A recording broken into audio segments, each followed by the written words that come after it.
Now let's go back to our Japan story and its depreciating yen. And let's get more on this now with Seijiro Takeshita. He's a professor at the University of Shizuoka and he joins us now live from Osaka. Thank you for being with us this morning. Thank you for having me. So we've just heard in the report by our colleague, how good is a weaker yen for a country such as Japan and for its tourism sector? Well, for tourism, it's great because, well, it's virtually a 30-year low, meaning that it's a heaven for tourists that comes to Japan. You can get a very big bargain.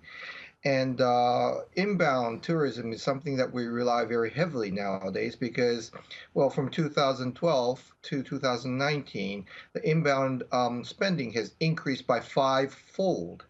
And it's been increasing constantly. And I just came from the center of Osaka right now, but there are so many tourists, which is quite amazing. So this is a very big push, positive for tourism. Right, and that's a first, right? Tourism is benefiting from a weaker yen, but can we say the same thing when it comes to the economy? And I mean, does Japan rely on many imported goods, and what are they? Absolutely. I mean, many people think that weakening the yen is good because we're seen as exporting country. For example, automobiles, electronic goods. That is true. But let's not forget that 99.7% of oil is imported.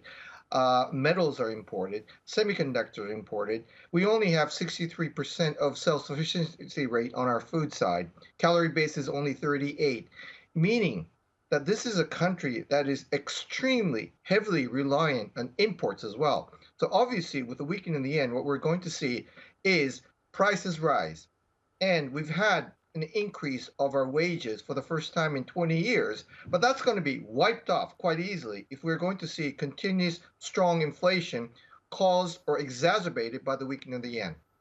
Interesting. So what you're saying is essentially that over the long term, this wouldn't be positive for Japan. And if so, do you expect the government to intervene? Well, excessive weakening of the yen is certainly rather a negative thing. But of course, to a certain degree, yes, it benefits the exporters. But as you just noted, of course, the government will try to make an intervention, but I think they will only end up in verbal intervention. The reason for it being is that the Bank of Japan do not have the deep pockets like that of ECB or the Fed. And I think the market is starting to recognize that finally, and that's one of the reasons why weakening the yen is not stopping and is virtually at a 30-year low. Interesting. Overall, what is the state of the economy there in Japan? We did see the country slipping into recession, but some analysts are saying it is only a shallow recession and it won't really last long. Do you agree? Well, it's not as harsh as saying recession, but at the same time, it's not a boost. Capital expenditure, which is spending by the corporation, yes, it's fairly brisk, but mainly on things like rationalization, which is not economic multiplying type of investment. Private consumption remains to be very conservative, with uncertainty, particularly in external factors that we're seeing all around the world, which is another reason why the yen is weakening. So the private consumption we cannot expect to be a boost of the economy, even though we will be seeing a wage rise for the first time in 20 years. Brilliant analysis, Seijiro Takeshita. A pleasure having you on the program. Thank you.